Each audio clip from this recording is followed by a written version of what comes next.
Sayap-sayap yang terkembang. Seri 2 suramnya Bayang-Bayang. Audiobook, novel silat. Cerita, S.H. Mintarja. Episode 139. Seberapa besar pasukan yang datang itu? Bertanya Ki Lurah di Payuda. Lebih dari 50 orang, jawab penghubung itu mengira-ira. Ki Lurah memang menjadi berdebar-debar. Ia hanya meninggalkan 2 kelompok pasukan cadangan. Sementara itu sulit untuk menghimpun pengawal yang tersisa sampai berjumlah lebih dari 50. Sementara Ki Lurah tahu dengan pasti, bahwa kekuatan yang datang dari sisi selatan itu justru orang-orang yang terpilih. Ternyata Ki Lurah Tapajaya sangat cerdik. Aku telah dikelabuinya, berkata Ki Lurah di Payuda di dalam hatinya. Karena itu, maka ia pun telah memerintahkan 1 kelompok prajuritnya dan 1 kelompok pengawal untuk meninggalkan medan itu dan bergabung dengan kelompok cadangan. Mereka harus membawa semua pengawal yang dapat mereka jumpai di sepanjang jalan menuju ke medan di sisi selatan itu. Dengan demikian maka kekuatan di sisi barat itu pun menjadi berkurang. Apalagi jumlah lawan memang masih terlalu banyak. Tetapi Ki Lurah tidak akan menyerahkan padukuhan induk begitu saja kepada para prajurit Mataram. Atas perintah Ki Lurah, maka Kasada telah meninggalkan pertempuran di sisi barat bersama sekelompok pengawal. Mereka bergegas mengikuti kedua orang penghubung yang memberikan laporan itu menuju ke arah kedatangan pasukan Mataram di sisi selatan. Ketika mereka melalui sebuah padukuhan, maka pengawal yang masih ada di padukuhan itu untuk menjaga ketenangan para penghuninya telah dibawa serta. Karena semua ada 7 orang, maka 5 orang telah mengikuti Kasada menuju ke medan. Demikian pula di medan berikutnya. Kasada dapat mengajak 7 orang dari 10 orang yang ada. Tetapi di padukuhan kecil berikutnya Kasada hanya menemukan 3 orang pengawal, sehingga karena itu, maka tidak seorang pun yang diajaknya serta. Sementara itu, kedua kelompok prajurit Pajang serta sejumlah pengawal telah menyongsong kedatangan 50 orang prajurit dan pengawal terpilih dari Mataram. Di sebuah bulak yang luas, maka kedua pasukan itu telah bertemu. Namun 50 orang pasukan dari Mataram itu adalah orang-orang terpilih, sementara lawannya hanya terdiri dari 20 orang prajurit dan sejumlah pengawal. Sedangkan seandainya jumlah kedua pasukan itu sama, maka pasukan Mataram akan segera mendesak pasukan Pajang yang dibantu oleh para pengawal Randu Kerep. Apalagi jumlah para prajurit dan pengawal dari Mataram yang terpilih itu lebih banyak. Namun dalam pada itu, para prajurit Pajang dan para pengawal Kademangan itu pun segera melihat sepasukan kecil prajurit dan pengawal yang berlari-lari menuju ke medan pertempuran. Adalah di luar sadar, bahwa mereka pun segera bersorak disambut oleh teriakan-teriakan yang mengguntur dari mereka yang baru datang. Para prajurit Pajang yang dipimpin oleh Kasada itu dengan sengaja memberikan dorongan kekuatan jiwani kepada mereka yang sudah mulai bertempur. Sementara para pengawal Kademangan Randu Kerep berteriak sekeras-kerasnya untuk mengusir kegelisahan yang mulai meraba jantung. Demikianlah, maka sejenak kemudian kedua pasukan itu pun menjadi lebih seimbang. Bahkan prajurit Pajang dan pengawal Kademangan itu jumlahnya memang lebih banyak. Tetapi 50 orang Mataram itu adalah orang-orang pilihan. Karena itu, maka kekuatan kedua pasukan itu pun rasa-rasanya memang menjadi seimbang. Tetapi kekuatan pasukan Pajang dan Randu Kerep di sisi sebelah baratlah yang telah terguncang. 2 kelompok telah meninggalkan pasukan mereka. Apalagi jumlah mereka sejak semula memang lebih sedikit. Karena itu, maka para prajurit Pajang harus bekerja keras untuk bertahan agar mereka tidak terdesak semakin mendekati padukuhan. Tetapi jumlah yang besar dari orang-orang Mataram itu memang sangat berpengaruh. Meskipun mereka bukan orang-orang yang cukup terlatih, tetapi mereka sudah belajar memegang senjata serba sedikit, sehingga dalam jumlah yang besar, mereka memang menjadi cukup berbahaya. Dalam pada itu, matahari pun telah memanjat semakin tinggi di langit. Panasnya semakin terasa menyengat punggung. Meskipun orang-orang Mataram yang dipimpin oleh Ki Lurah Tapajaya tidak lagi menjadi silau, namun keringat yang bagaikan terperas dari setiap tubuh telah membasahi pakaian mereka. Namun ketika telapak tangan mereka pun menjadi basah oleh keringat, maka orang-orang yang sedang bertempur itu memang menjadi semakin garang. Senjata mereka menjadi semakin cepat berputar. Benturan-benturan kekuatan dan dentang senjata beradu semakin menyala bersama dengan teriakan-teriakan kemarahan dan erang kesakitan. Darah memang telah mulai mengalir menitik di atas bumi Kademangan Randu Kerep. Betapapun kedua belah pihak merasa bahwa mereka adalah keluarga, bahkan ada di antara mereka adalah bekas kawan berbincang, namun di medan mereka saling mengintai kelemahan masing-masing. Di sisi barat, jumlah orang-orang Mataram memang jauh lebih banyak dari orang-orang Pajang dan Randu Kerep. Meskipun prajurit Pajang yang berjumlah 70 orang itu bertempur dengan gigihnya, namun jumlah orang Mataram yang 2 kali lipat itu sangat menyulitkan.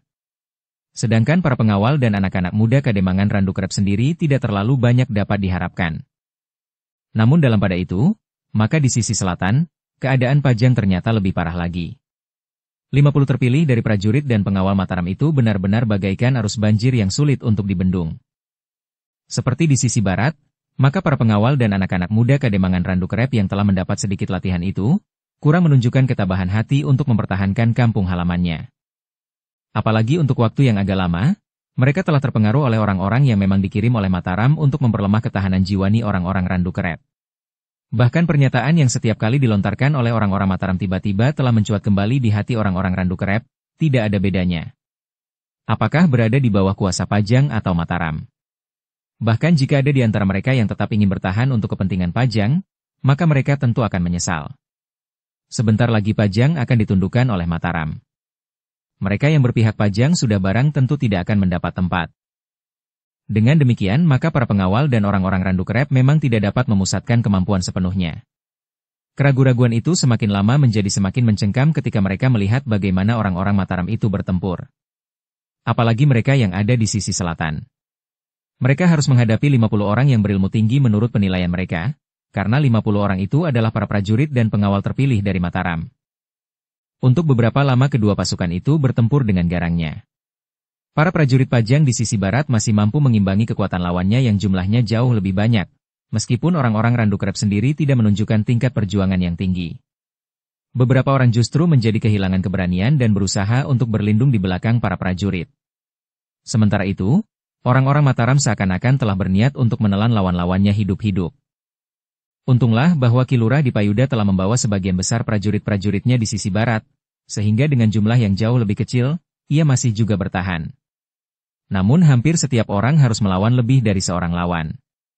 Sementara itu, di antara orang-orang Mataram itu juga terdapat para pengawal yang terlatih dari Kademangan-Kademangan yang telah menyatakan diri berpihak kepada Mataram. Di sisi selatan, pasukan Mataram semakin lama semakin nampak menguasai pertempuran. Agak lebih cepat dibanding dengan pasukan di sisi barat. Perlahan-lahan prajurit Pajang dan para pengawal dari Randu Krep telah terdesak. Ki Rangga Selamarta langsung berhadapan dengan Kasada, sementara Ki Rangga Sanggabantala telah menghadapi 2 orang pemimpin kelompok prajurit Pajang yang lain. Namun ternyata para prajurit Pajang dan para pengawal yang lain tidak mampu untuk bertahan di tempat. Mereka semakin lama semakin terdesak surut. Para pengawal Kademangan Randu Krep yang kurang berpengalaman, apalagi menghadapi para prajurit dan pengawal pilihan dari Mataram itu, bukan saja menjadi gentar. Tetapi perasaan takut mulai merayapi jantung mereka. Prajurit Pajang yang sudah terlatih itu berusaha untuk berbuat sejauh dapat mereka lakukan. Tetapi mereka tidak dapat mengingkari kenyataan bahwa lawannya terlalu kuat untuk ditahan. Seperti menahan arus banjir bandang. Di sisi sebelah barat pun keseimbangan mulai berubah, ketika para pengawal Kademangan Randu Krep telah kehilangan kemampuan mereka. Ketika matahari mencapai puncak langit, maka sebagian dari mereka tidak lagi mempunyai sisa tenaga untuk bertempur. Meskipun orang-orang Mataram sebagian juga telah tidak bertenaga pula, tetapi dalam jumlah yang lebih banyak, mereka justru mulai menguasai medan. Sementara itu para prajurit Pajang yang mengerahkan segenap kekuatan sejak benturan pertama terjadi, harus mengakui bahwa tugas mereka menjadi sangat berat. Keringat mereka bagaikan telah terperas habis, sementara panas matahari bagaikan membakar kulit. Ki Lurah di Payuda sendiri telah bertempur melawan Ki Lurah Tapajaya. Keduanya memang memiliki kemampuan yang seimbang, sehingga rasa-rasanya keduanya tidak akan pernah dapat mengalahkan yang satu atas yang lain. Dalam keadaan yang gawat itulah, maka Ki di Payuda mendapat laporan dari 2 orang penghubung. Sementara 3 orang prajurit Pajang menggantikan kedudukan Ki Lurah di Payuda, maka Ki Lurah itu telah mendengarkan laporan yang dibawa oleh kedua orang penghubung itu tentang pertempuran di sisi selatan. Wajah Ki Lurah memang menjadi tegang. Ia tidak dapat mengingkari kenyataan yang dihadapinya. Ia dapat memaksa pasukannya untuk bertempur terus. Tetapi yang akan terjadi adalah penyerahan korban yang tidak berarti. Sementara orang-orang Kademangan Randu Krep sendiri tidak banyak memberikan bantuan. Meskipun demikian, Ki Lurah di Payuda masih memberikan perintah, usahakan untuk bertahan. Laporkan kepada Ki Demang, bahwa keadaan menjadi gawat. Kirimkan semua pengawal yang ada untuk mengatasi kesulitan di medan di sisi selatan. Secepatnya sebelum orang-orang kita dibantai sampai habis. Penghubung itu segera berlari menuju ke padukuhan induk. mereka langsung menuju ke Kademangan untuk menyampaikan pesan Ki Lurah di Payuda. Sementara itu, keadaan prajurit Pajang di kedua medan menjadi semakin sulit. Tetapi mereka yang berada di sisi selatan mengalami kesulitan yang lebih parah. Ketika matahari mulai turun ke sisi barat, maka telah datang laporan yang sangat menyakitkan hati Ki Lurah di Payuda. 2 orang penghubung telah datang berlari-lari. Dengan wajah yang sangat tegang, maka orang itu telah menghadap Ki Dipayuda yang meninggalkan lawannya. Sementara 3 orang prajurit berusaha untuk menahan Ki Lurah Tapayuda. Namun agaknya Ki Lurah Tapajaya memang memberi kesempatan kepada Ki Lurah Dipayuda untuk mendengarkan laporan yang menyesakkan dadanya. Ki Demang sudah tidak berpengharapan lagi. Bahkan Ki Demang sudah menganjurkan untuk menyerah saja, berkata penghubung itu. Gila, geram Ki Lurah Dipayuda, apa sebenarnya yang dikehendaki oleh Ki Demang itu? Menurut Ki Demang, sudah tidak ada lagi pengawal yang tersisa. Ia tidak ingin orang-orangnya terlalu banyak terbunuh di medan perang ini. Agaknya Ki Demang telah mendapat laporan keadaan medan yang mulai berat sebelah, berkata penghubung itu. Inikah tekad Ki Demang yang nampaknya memberikan harapan sebagai seorang pahlawan itu? Begitu mudah kehilangan gairah perjuangannya? Ki Lurah Dipayuda menjadi sangat marah. Tetapi penghubung itu berkata, Ki Demang tidak lagi mau berbuat sesuatu. Persetan dengan Ki Demang, geram Ki Lurah, kita akan menghancurkan lawan kita tanpa bantuan Ki Demang. Namun suara Ki Lurah merendah, bagaimana medan di sisi selatan itu? Kedua penghubung itu termangu-mangu. Seorang di antara mereka berkata, kami baru saja datang dari Padukuhan Induk. Pergilah ke medan sisi selatan. Hubungi Kasada. Jika keadaan memaksa, biarlah ia mencari jalan untuk membebaskan diri dari medan bersama para prajurit Pajang. Kita akan membuat satu tempat untuk mengadakan hubungan lagi. Alas kecil terawangan di sebelah gumuk kecil itu, berkata Ki Lurah Dipayuda yang tidak dapat ingkar dari kenyataan serta tidak ingin membiarkan prajuritnya ditumpas oleh kekuatan dari Mataram. Lalu katanya selanjutnya, jika aku tidak datang ke tempat itu, maka artinya aku tidak mampu keluar dari lingkaran pertempuran ini. Hidup atau mati. Kedua penghubung itu tidak bertanya lebih banyak lagi. Mereka sadar bahwa keadaan menjadi semakin gawat. Karena itu maka mereka pun segera berangkat ke medan di sisi selatan. Bahkan kemudian mereka telah berlari-lari tanpa merasakan betapa tubuh mereka menjadi sangat letih. Bahkan kaki-kaki mereka pun menjadi semakin lemah. Namun keduanya masih sempat mencapai medan. Ternyata medan pertempuran itu telah bergeser agak jauh. Beberapa orang terbaring diam di sepanjang geseran pertempuran itu. Keadaan pasukan Pajang dan para pengawal Kademangan itu memang menjadi kian parah. Karena itu, maka orang itu pun dengan serta-merta telah mencari kesempatan untuk berbicara dengan Kasada. Kasada memang berusaha untuk dapat berbicara dengan penghubung itu. Karena itu, maka ia pun telah memanggil 2 orang prajuritnya. Sementara seorang di antara penghubung itu telah berusaha membantu kedua orang prajurit itu. Tahanlah orang itu sejenak, berkata Kasada, aku akan mendengarkan pesan dari Ki Lurah. Penghubung itu dengan singkat telah menyampaikan pesan Ki Lurah. Mereka akan dapat saling berhubungan lagi di alas kecil yang bernama Alas Terawangan. Kecuali jika Ki Lurah Dipayuda tidak dapat keluar dari arena, berkata penghubung itu. Wajah Kasada memang menjadi merah. Ia tidak dapat menerima keadaan yang dihadapinya. Tetapi ia tidak dapat ingkar dari kenyataan itu. Ia tidak dapat karena dorongan perasaannya membiarkan para prajurit Pajang itu terbunuh dengan sia-sia. Namun Kasada itu berkata di dalam hatinya, lebih baik menyingkir dari medan daripada harus menyerah. Keputusan itu tiba-tiba telah mengental di dalam hatinya, sehingga ia pun telah bertekad dengan bulat. Menurut perhitungan Kasada, mereka tidak akan mempunyai kesempatan lagi untuk menyingkir jika mereka justru terlambat. Selagi mereka masih mempunyai kekuatan, maka mereka akan dapat meninggalkan medan sambil mempertahankan diri. Demikianlah, maka sejenak kemudian Kasada itu pun telah berloncatan menghubungi beberapa orang prajurit dari kelompok yang lain untuk dapat disampaikan kepada pimpinannya yang masih bertempur. Sementara itu, maka ia pun telah berbisik pula kepada beberapa orang pengawal yang sempat dihubungi, menyerah bagi kalian akan lebih baik pada saat kami meninggalkan medan. Orang-orang Mataram tentu tidak akan berbuat kasar kepada kalian, karena mereka masih memerlukan bantuan kalian. Para pengawal itu mula-mula tidak tahu maksudnya. Namun tiba-tiba saja mereka mendengar isyarat yang diberikan oleh Kasada. Medan itu dengan cepat telah bergejolak.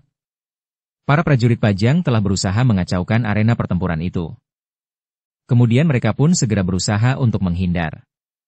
Dengan perhitungan dan sikap prajurit yang terlatih, maka para prajurit Pajang itu telah berusaha menarik diri dan mendekati sebuah pategalan yang menjadi rimbun oleh pepohonan. Prajurit Mataram tidak dapat membiarkan pasukan lawan itu menjauh. Namun dengan kesadaran bahwa pasukan itu tentu akan meninggalkan medan, maka pasukan Mataram telah berusaha untuk mengurungnya. Namun para prajurit Pajang lebih dahulu mencapai pategalan itu. Demikian mereka memasuki dinding pategalan yang terbuat dari bambu yang mudah dikoyakkan, maka pasukan itu pun segera tertebar dan seakan-akan telah ditelan oleh pepohonan. Prajurit Mataram memang berusaha untuk memburunya. Tetapi prajurit Pajang telah memanfaatkan selain pepohonan juga gerumbul-gerumbul perdu dan tanaman palawija yang tumbuh di pategalan itu. Dengan demikian, maka para prajurit Pajang itu dengan latihan-latihannya yang mapan telah berhasil melepaskan diri dari lawan-lawan mereka. Sementara orang-orang Mataram agaknya telah dikacaukan oleh para pengawal Kademangan Randukerep yang juga menjadi kebingungan. Untuk beberapa saat para prajurit Pajang masih menyusuri pategalan yang panjang itu sambil berlari-lari untuk menyelamatkan diri. Kemudian, mereka telah memencar dan seakan-akan hilang begitu saja. Sebuah parit yang agak besar, ternyata telah memberikan jalan kepada para prajurit Pajang. Parit yang terletak di antara tanggul yang agak dalam itu, memanjang menyilang pategalan. Di sebelah-menyebelahnya ditumbuhi oleh pring ori yang lebat. Sedikit celah-celah di antara rumpun-rumpun pring ori itu merupakan pintu yang banyak menyelamatkan para prajurit Pajang.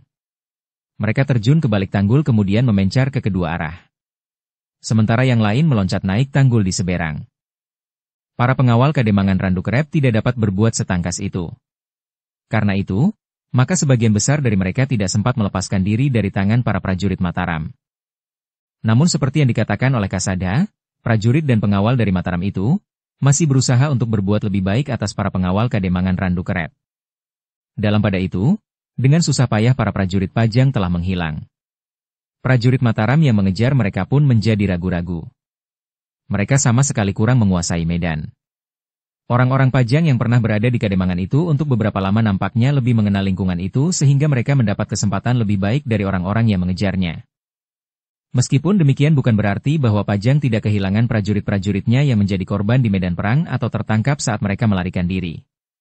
Namun jumlah itu agaknya terhitung tidak terlalu besar dibandingkan dengan kesulitan yang dialami oleh para prajurit Pajang itu. Sesuai dengan kemungkinan-kemungkinan yang dapat terjadi, maka Mataram pun telah memanggil prajurit dan para pengawalnya.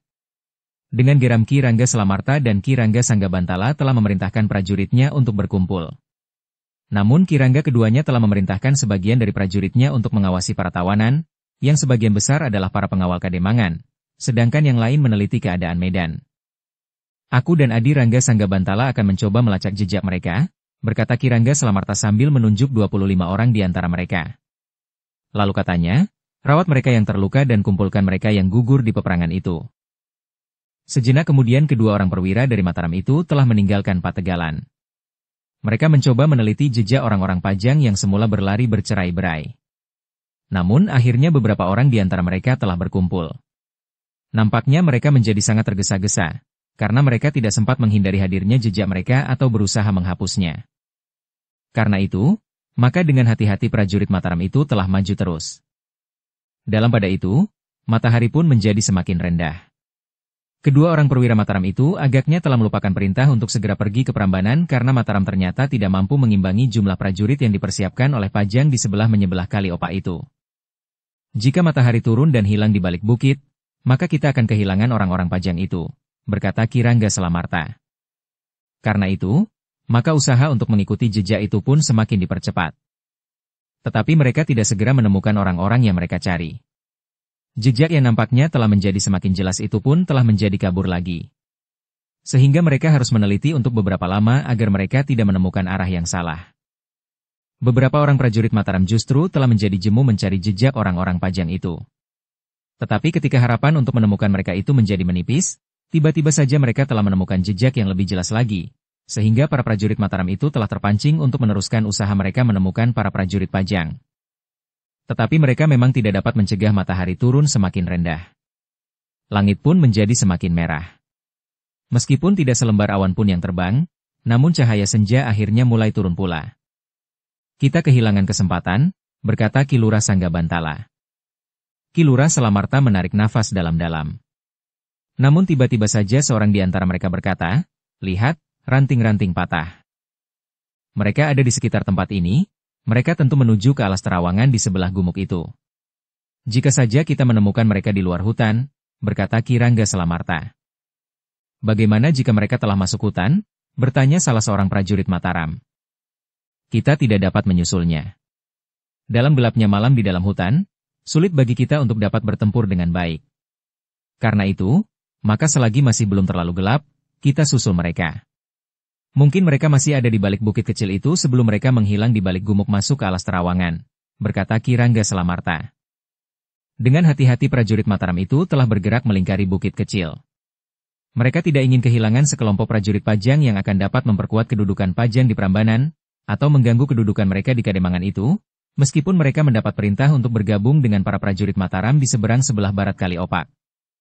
Sementara itu di balik bukit, sekelompok prajurit Pajang memang sedang beristirahat. Mereka sedang menunggu beberapa orang kawan mereka yang belum datang. Dari 3 kelompok prajurit Pajang, baru terkumpul 20 orang. Mungkin mereka sudah tertangkap atau telah terjadi sesuatu yang tidak kita kehendaki di medan.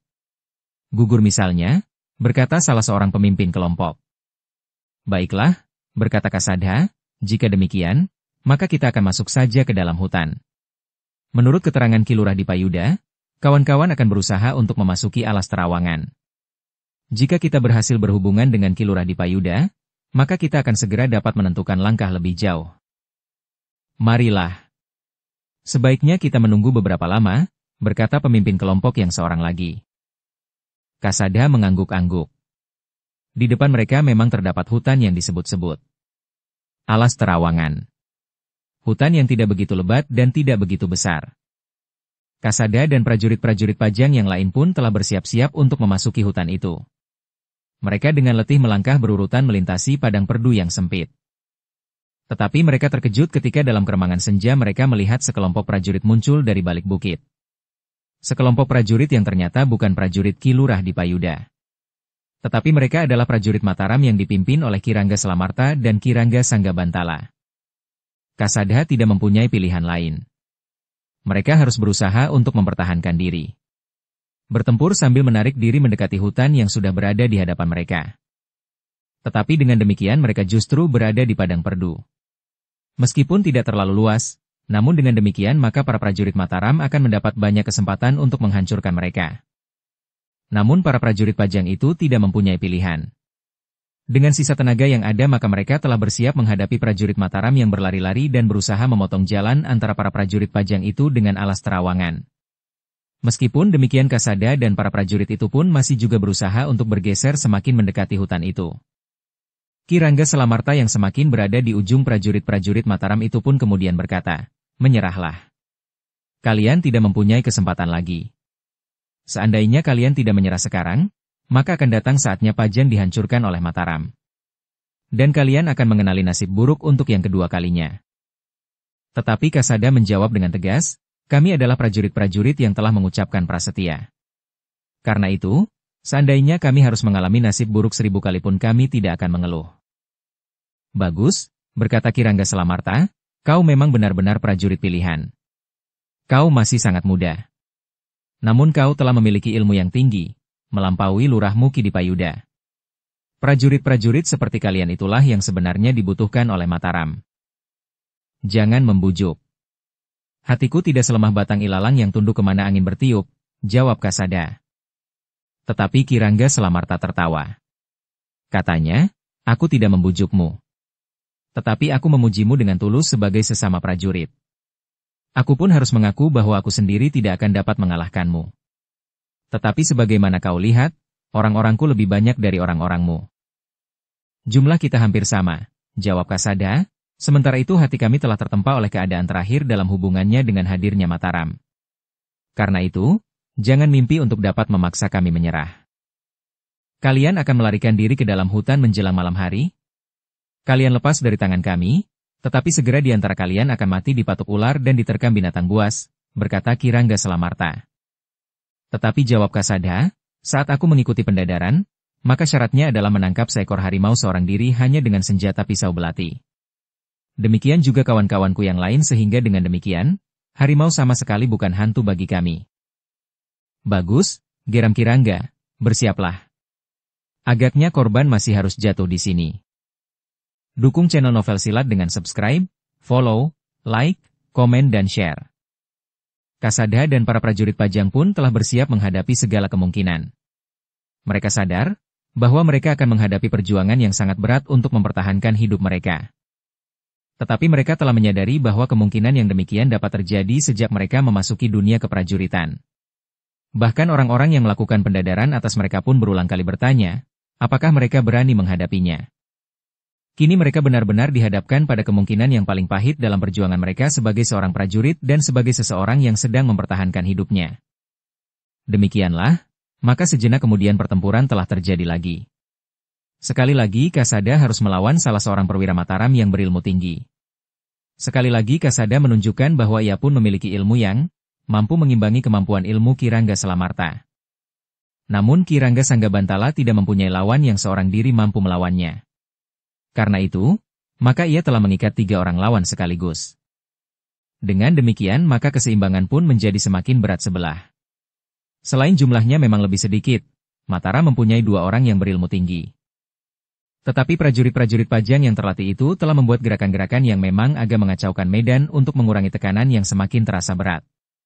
Sementara itu Kasada telah memimpin kawan-kawannya untuk mendekati alas terawangan.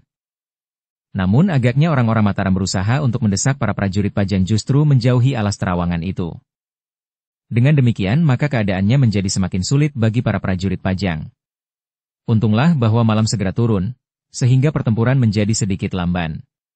Para prajurit Pajang berkesempatan untuk membuat geseran-geseran yang menyulitkan lawan-lawan mereka, karena masing-masing tidak terikat dengan lawan tertentu kecuali Kasada dan 3 orang prajurit Pajang yang harus menahan Ki Rangga Sanggabantala. Tetapi beberapa saat kemudian tekanan prajurit-prajurit Mataram benar-benar sulit untuk ditahan. Sementara itu para prajurit Pajang pun tidak mampu lagi mencari jalan untuk memasuki alas terawangan. Kasada memang menjadi cemas. Bukan tentang dirinya sendiri. Ia masih merasa sanggup menghadapi lawannya, bahkan seandainya ia harus bertempur sampai pagi. Tetapi kawan-kawannya, bahkan kedua pimpinan kelompok yang lain, akan dapat mengalami kesulitan yang parah. Ternyata bahwa Ki Rangga Salamarta sendiri tidak mau terlalu lama bertempur melawan Kasada. Ia sadar bahwa ia tidak akan mampu mengalahkan anak muda itu. Karena itu, maka Ki Rangga itu pun telah memberikan isyarat kepada seorang prajurit pilihan untuk membantunya melawan prajurit muda dari Pajang yang ternyata memiliki ilmu yang tinggi. Kasada menggeram ketika lawannya bertempur berpasangan. Tetapi ia tidak akan menyerah apapun yang terjadi atasnya. Perlahan-lahan Kasada semakin terhimpit oleh pertempuran itu. Ia terdesak oleh gabungan kekuatan dan kemampuan kedua lawannya, sementara kawan-kawannya pun tidak lagi mampu menahan serangan-serangan yang semakin menekan. Beberapa orang prajurit Pajang bahkan seakan-akan telah menjadi putus asa. Namun karena itu, maka mereka pun telah mengerahkan sisa tenaga yang ada untuk melawan setiap serangan. Bahkan rasa-rasanya mereka tidak lagi mengekang diri, sehingga dengan demikian kesannya justru menjadi semakin garang. Namun para pemimpin prajurit Mataram dapat membaca gejolak hati orang-orang itu. Karena itu, maka Ki Rangga Sanggabantala pun kemudian berteriak, masih ada kesempatan untuk menyerah. Kalian tidak perlu menjadi putus asa dan kehilangan pertimbangan nalar. Menyerahlah. Tidak, terdengar seorang prajurit Pajang berteriak, bunuh kami semuanya. Ki Rangga Sanggabantala tidak dapat berbuat lain kecuali bertempur terus. Agaknya prajurit-prajurit Pajang adalah prajurit yang tidak saja terlatih kewadagannya. Mereka pun bersikap keras sebagaimana seorang prajurit. Bagaimanapun juga kedua orang Rangga itu harus mengakui, bahwa prajurit-prajurit muda dari Pajang itu justru lebih berbahaya dari prajurit-prajurit yang telah berpengalaman. Darah muda di dalam tubuh para prajurit itu, sangat mempengaruhi keputusan yang mereka ambil. Namun dalam pada itu, selagi mereka berada dalam kesulitan yang memuncak, tiba-tiba saja dari balik bukit, dalam keremangan ujung malam, muncul sekelompok kecil prajurit.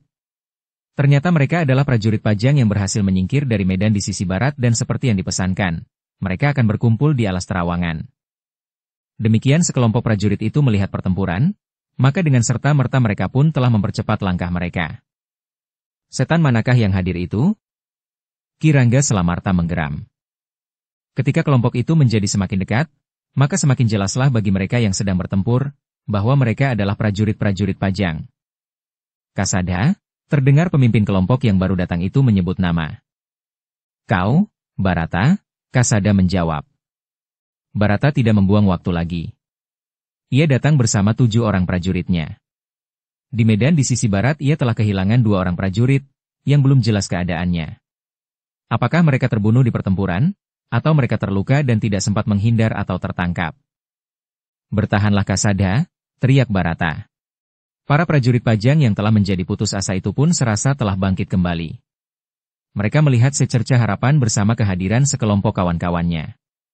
Meskipun jumlahnya tidak terlalu banyak, namun kehadiran mereka tentu akan dapat membantu meringankan tekanan yang semakin terasa menghimpit. Bahkan 1-2 orang di antara mereka telah tersentuh senjata orang-orang Mataram. Sejenak kemudian, maka Barata pun telah bergabung dengan ketiga kelompok yang lain, tetapi yang sudah kehilangan hampir 10 orang. Barata dengan cepat telah menempatkan diri melawan Ki Rangga Sanggabantala. Anak muda itu ternyata sama sekali tidak merasa gentar. Bahkan sekali lagi Ki Rangga membentur kemampuan yang tidak teratasi. Kedua belah pihak kemudian telah mengerahkan kemampuan mereka. Para prajurit Pajang betapapun letihnya, namun mereka masih mampu mengimbangi kekuatan prajurit pilihan dari Mataram itu. Para prajurit Pajang tidak lagi harus bertempur dalam kelompok-kelompok kecil untuk menghindari kemungkinan bertempur melawan 2 atau bahkan 3 orang sebagaimana sebelumnya. Ki Rangga Selamarta dan Ki Rangga Sanggabantala menjadi sangat marah atas kehadiran sekelompok pasukan Pajang. Namun keduanya pun dengan cepat menangkap kemungkinan berikutnya. Agaknya orang-orang Pajang memang telah bersepakat untuk berkumpul di alas terawangan. Karena itu, maka orang-orang Mataram itu tidak ingin terjebak oleh kedatangan-kedatangan prajurit Pajang berikutnya. Ki Rangga tidak mau lagi melihat kegagalan sebagaimana pernah terjadi di Kademangan Randu Kerep, karena beberapa orangnya telah tertangkap.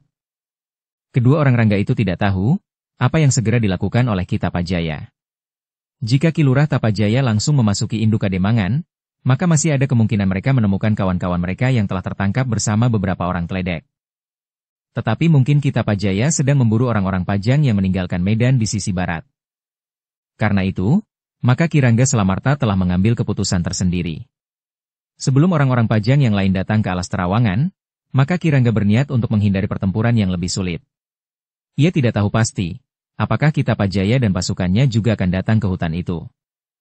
Dengan demikian, maka sejenak kemudian, Ki Rangga Selamarta telah memberikan isyarat. Yang kemudian menghindari medan adalah pasukan Mataram. Sebenarnya lah sejenak kemudian, para prajurit Mataram itu telah berusaha melepaskan diri dari pertempuran. Merekalah yang kemudian bergeser mendekati hutan, dan kemudian menghilang ke dalamnya. Karena kekuatan kedua pasukan itu tidak berselisih banyak, maka para prajurit Mataram itu tidak banyak mengalami kesulitan untuk menarik diri. Namun sebelum mereka menghilang, Ki Rangga Selamarta sempat meneriakkan beberapa perintah sandi yang diulang oleh Ki Rangga Sanggabantala. Para prajurit Pajang sama sekali tidak mengerti bunyi perintah sandi itu. Hanya prajurit Mataram sajalah yang mengetahui maksudnya sehingga mereka akan dapat melakukannya dengan sebaik-baiknya. Sementara itu, Kasada dan Barata telah memerintahkan agar para prajuritnya tidak memburu lawan-lawan mereka ke dalam alas terawangan. Meskipun mereka sebagaimana perintah dan pesan Ki Lurah di Payuda untuk bertemu kembali di alas terawangan di belakang gumuk kecil, namun ternyata bahwa orang-orang Mataram itu justru telah lebih dahulu masuk ke dalamnya. Kita tidak dapat mengejar mereka, berkata Barata, banyak kesulitan akan dapat kita alami. Merekalah yang menunggu kita di dalam, sehingga setiap langkah kita akan dapat mereka ketahui lebih dahulu. Dengan demikian maka mereka mendapat kesempatan pertama untuk menyerang kita di dalam kegelapan dan dari balik pepohonan. Ya, sahut Kasada, kita harus mengambil langkah lain. Kita akan berada di sebelah gumuk itu. Kita harus memberitahukan kepada orang-orang yang datang kemudian, bahwa tempat ini sudah diketahui oleh prajurit Mataram, berkata Barata. Kasada mengangguk-angguk kecil. Namun dengan nada rendah ia berkata, kau sudah menyelamatkan jiwa kami Barata. Ah, tidak. Kita bersama-sama bertempur menghadapi lawan. Kita saling menyelamatkan, saling melindungi dan kita saling tergantung yang satu dengan yang lain dalam keadaan seperti ini. Jika kau tidak datang bersama kelompokmu, maka kami tentu sudah dibantai oleh orang-orang Mataram itu, desis Kasada. Jika kalian tidak lebih dahulu berada di tempat ini, maka kamilah yang akan terbantai di sini, jawab Barata. Tetapi katanya kemudian, sudahlah. Sekarang kita memperhitungkan langkah kita selanjutnya. Apakah yang sebaiknya harus kita lakukan dalam keadaan seperti ini? Kasada menarik nafas dalam-dalam. Sementara itu, kedua orang pemimpin kelompok yang lain pun telah berdiri pula termangu-mangu. Seorang di antara mereka masih harus berdesis menahan sakit, karena ujung senjata lawan telah menyentuh kulitnya. Sejenak kemudian, maka para prajurit Pajang itu telah bergeser justru ke sebelah bukit kecil. Barata telah memerintahkan 2 orang prajuritnya untuk mengawasi di sebelah gumuk yang lain. Sementara Kasada pun telah memerintahkan 2 orangnya pula untuk bersama-sama dengan kedua orang prajurit Barata. Kalian hanya mengawasi keadaan. Jika datang bahaya, kalian agar segera memberitahukan kepada kami. Tetapi jika yang datang kawan-kawan kami, maka kalian harus mengarahkan mereka agar mereka tidak terjerumus masuk ke dalam hutan. Kita tidak tahu, apakah para prajurit Mataram akan tetap berada di hutan itu atau tidak, berkata Barata. Dengan demikian maka 4 orang telah bergeser melingkari bukit kecil itu. Kemudian mereka mencari tempat terlindung untuk mengamati keadaan. Kita dapat melakukan bergantian, berkata salah seorang di antara mereka. Ya. Siapakah yang akan melakukannya dahulu? Seorang dari kelompokku, seorang kelompokmu. Nanti kita akan berganti tugas, berkata yang lain. Keempat orang itu sependapat. Mereka memang sangat letih, sehingga kemudian 2 orang di antara mereka beristirahat. Mereka tidak akan tidur atau tertidur. Tetapi mereka hanya ingin mengendorkan ketegangan dengan meletakkan tanggung jawab kepada kedua orang yang lain bergantian. Dengan demikian, maka bergantian mereka dapat melupakan mimpi buruk yang baru saja mereka alami. Sambil bersandar batu-batu padas 2 orang di antara mereka duduk untuk melepaskan ketegangan syaraf mereka. Mereka sempat melihat bintang-bintang yang bergayutan di langit. Mereka pun sempat menarik nafas dalam-dalam menghirup udara yang sejuk. Tetapi ternyata gangguan lain mulai menyentuh mereka justru karena mereka beristirahat. Perut mereka mulai merasa lapar. Tetapi aku tidak dapat menangkap dan menelan seekor kata hidup-hidup, berkata seorang di antara mereka tiba-tiba saja. Apa? Bertanya kawannya. Lapar, jawabnya terus terang. Kawannya menarik nafas dalam-dalam. Ia pun kemudian berdesi sambil tersenyum, aku juga lapar. Tetapi aku malu mengatakannya. Orang yang pertama mengerutkan keningnya. Namun kemudian ia pun tertawa. Berdua mereka akhirnya tertawa pula. 2 orang kawannya yang bertugas mengamati keadaan berpaling mendengar keduanya tertawa. Seorang di antaranya berkata, kenapa kalian tertawa? Salah seorang dari keduanya menjawab di sela-sela suara tertawanya yang tertahan, kami lapar. Kedua orang yang sedang bertugas itu saling berpandangan. Dibantai oleh orang-orang Mataram itu, desis Kasada. Namun akhirnya keduanya pun tertawa pula. Namun, demikian mereka terdiam, maka mereka pun segera melihat sesuatu di padang perdu di hadapan mereka dalam kegelapan malam. Namun karena udara terbuka dan langit yang cerah, maka nampak remang-remang sebuah iring-iringan. Apakah mereka orang-orang Pajang atau orang-orang Mataram yang mencari kawan-kawannya? Desis seorang di antara mereka yang berjaga-jaga itu. Bukan hanya 2 orang yang kemudian memperhatikan iring-iringan itu. Tetapi keempat orang itu bersama-sama berjongkok di balik gerumbul untuk mengawasi orang-orang yang baru datang itu. Namun ketika iring-iringan itu menjadi semakin dekat, maka mereka yakin bahwa mereka adalah orang-orang Pajang yang terdesak dari medan sehingga mereka berusaha untuk melepaskan diri sebagaimana perintah Ki Lurah di Payuda. Karena itu, maka orang-orang yang bersembunyi di balik gerumbul itu pun telah bangkit berdiri dan melangkah keluar dari persembunyian mereka. Iring-iringan itu terkejut. Beberapa orang segera meloncat sambil mengacukan senjata mereka. Namun seorang di antara 4 orang itu pun segera mengucapkan kata-kata sandi. Kalian sudah di sini? Bertanya salah seorang pemimpin kelompok. Orang yang bertugas itu pun segera memberitahukan dengan singkat, apa yang telah terjadi dan mempersilahkan iring-iringan itu menemui Kasada atau Barata. Mereka ada di sebelah gumuk ini. Biarlah 2 orang kawan kita mengantarkan, berkata prajurit itu. Sejenak kemudian, maka iring-iringan itu telah diantar untuk menyatukan diri dengan prajurit-prajurit yang lain. Namun yang datang itu baru sebagian-sebagian. Sementara Ki Lurah di Payuda sendiri masih belum ada di antara mereka. Beberapa saat kemudian, maka pasukan Pajang yang terkoyak di peperangan itu sudah mulai berkumpul lagi sedikit demi sedikit. Barata yang menyambut kawan-kawannya yang baru datang itu bertanya, bukankah kalian sudah lebih dahulu meninggalkan medan dari kami? Ya. Tetapi kami tidak segera menemukan jalur jalan yang langsung menuju ke tempat ini, jawab kawannya itu. Barata mengangguk-angguk.